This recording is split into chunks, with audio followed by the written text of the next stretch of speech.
শুধু দর্শক বন্ধু, আজ আপনাদের একটা সুন্দর প্রাকৃতিক দৃশ্য দেখাবো। আমি মাঠে চলে এসেছি। দেখুন মাঠের একটা ছোট্ট দৃশ্য দেখুন আপনারা।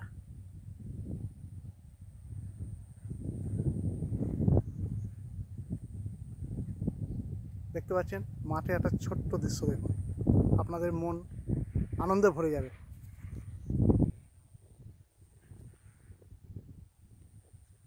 দেখতে পাচ্ছেন বন্ধু, আপনারা দেখেন এই দিগন্ত জোড়া মাঠ। এই মাঠের পাশ দিয়ে বয়ে গেছে একটা ছোট্ট রাস্তা, পাকা রাস্তা, একদম সোজা চলে যাচ্ছে একদম ঝকপাড়া মোড় অর্থাৎ দফলপুর থেকে। এই রাস্তা সোজা চলে যাচ্ছে আপনার একদম মমিরপুর দফলপুর হয়ে একদম চলে যাচ্ছে আপনার এদিকে ইনচুরো পান্ডুয়া চলে যাচ্ছে। আপনারা দেখুন লক্ষ্য করে। আর এই সামনে এটা দেখতে পাচ্ছেন একটা গোডার মতো দেখা যাচ্ছে। এটা হচ্ছে আমরা প্লাস্টিক কারখানা ছিল, এখন বর্তমানে আপাতত বন্ধ আছে। আপনারা দেখুন দর্শক বন্ধু। এখন আপনারা চলে যাব সোজা আমাদের গ্রাম, ছোট্ট গ্রাম বুড়ানপাড়া। এই গ্রামের একটা ছোট্ট বাগানে বর্তমানে এখানে প্রচুর তাল গাছ ছিল, একটা বড় পুকুর ছিল।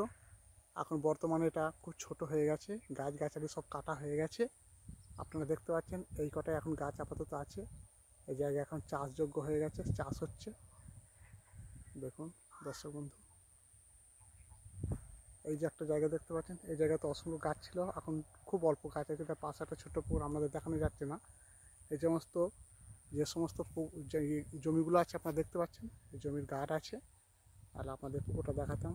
আর এই যে আমার ছোট্ট গ্রাম, সুন্দর গাছগাছালিতে ভরা ছোট্ট গ্রাম, অপরূপ সৌন্দর্য এই গ্রাম। গ্রামের নাম হচ্ছে বুড়ানপাড়া ছোট্ট গ্রাম। এই গ্রামের চারপাশ আপনার জমি, ঠিক মাঝে আমাদের ছোট্ট গ্রামটি, চারপাশে জমি এবং সমস্ত গ্রাম দিয়ে ঘেরা আমাদের এই ছোট্ট গ্রাম। দেখুন দর্শক বন্ধু, খুব ভালো লাগবে আপনাদের ভিডিওটা। দেখুন এই আমাদের ছোট্ট গ্রাম, এই রাস্তা সোজা চলে গেছে। এই মাঠের মধ্যে থেকে রাস্তাটা সোজা গ্রামে ঢুকে গেছে। দেখুন দর্শক বন্ধু রাস্তা, এই যে সামনে বীজ ফেলা হয়েছে, বীজের জমি। আচ্ছা, এই ছোট্টগুলো বীজের জমি, জল দেওয়া হয়েছে জমিতে। আপনারা দেখতে পাচ্ছেন দর্শক বন্ধু, দেখেন আমার এই ছোট্ট গ্রাম। এই মাটি যে সোনার মাটি, যেন আমার মায়ের মতো। এই মাটি যে সোনার মাটি, এ যেন আমার মায়ের মতো। শুধু দর্শক বন্ধু, এই যে রাস্তা আপনারা দেখতে পাচ্ছেন, এই রাস্তার এই চারপাশে একটা ঘোলা পুকুর আছে। আপনারা দেখেন, দেখতে পাবেন এই ঘোলা পুকুর। এই যে ছোট্ট পুকুরটা দেখতে পাচ্ছেন, আগে এই পুকুরের চারপাশ তাল গাছে পুরো ঘেরা ছিল, তাল গাছ। বর্তমানে আর বেশি তাল গাছ নেই এখানে, এগুলো চাষযোগ্য জমি হয়ে গেছে। আর পাশে এই যে বাগানটা দেখতে পাচ্ছেন, এই যে তেঁতুল গাছের বন। এই তেঁতুল গাছে প্রত্যেক বছর ঠিক বর্ষার আগে আমাদের শামুক খোলা আসে। এ একটা অপরূপ সৌন্দর্য জিনিস। বহু দেশ থেকে বা বহু গ্রাম থেকে মানুষরা এই শামুকল দেখতে আসেন। আমাদের গ্রামের একটা সুন্দর বৈচিত্র্য বলা যায়, বৈচিত্র্য বলা যায়। এই বৈচিত্র্য যেখানে সেখানে আপনি পাবেন না। আমাদের ছোট্ট গ্রাম বুড়ানপাড়ায় এই যে তেঁতুল গাছগুলো আপনারা দেখতে পাচ্ছেন, এই তেঁতুল গাছ প্রচুর শামুকল আসে। বাচ্চা পারবে, ডিম পারবে, ডিম থেকে বাচ্চা হবে, সেই বাচ্চা বড় হয়ে আবার চলে যাবে। আবার ঠিক ঋতু পড়বে, বর্ষা ঋতুর সময় আবার তার আগমন হবে। দেখুন, আর এই যে বলেছিলাম আমাদের ছোট্ট ঘোলা পুকুর, এই ঘোলা পুকুরের চারপাশে প্রচুর তাল গাছ ছিল। বর্তমানে এখন আর তাল গাছগুলো খুব কাটা হয়ে গেছে, চাষযোগ্য জমি হয়ে গেছে। আপনারা দেখুন দর্শক বন্ধু, খুব ভালো লাগবে। দেখুন দেখুন তাল গাছ ছিল, এখন বর্তমানে জমিতে পরিণত হয়েছে।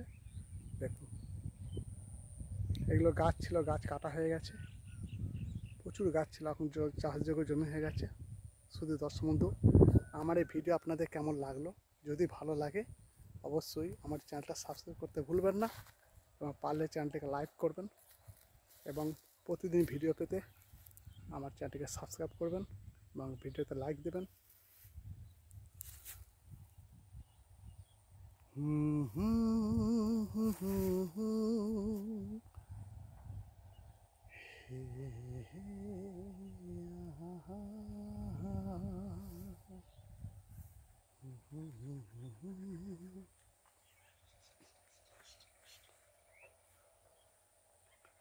দেখুন দর্শক বন্ধু দেখতে পাচ্ছেন এই দিগন্ত জোড়া মাঠ, এই সরিষা জমি,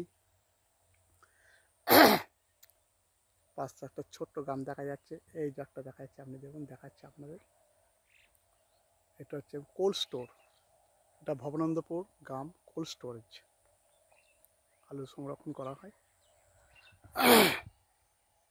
আমাদের পাশের গ্রাম ভবানন্দপুর, এই যে কোল্ড স্টোরেজ, এখানে আলু সংরক্ষণ করা হয়। এখানে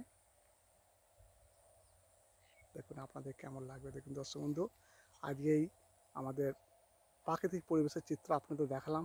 আশা করছি আমার সমস্ত শ্রোতা বন্ধুদের খুবই ভালো লাগবে।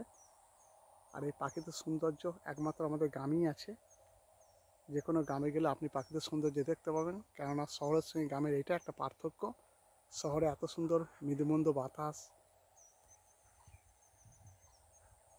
পাবেন না।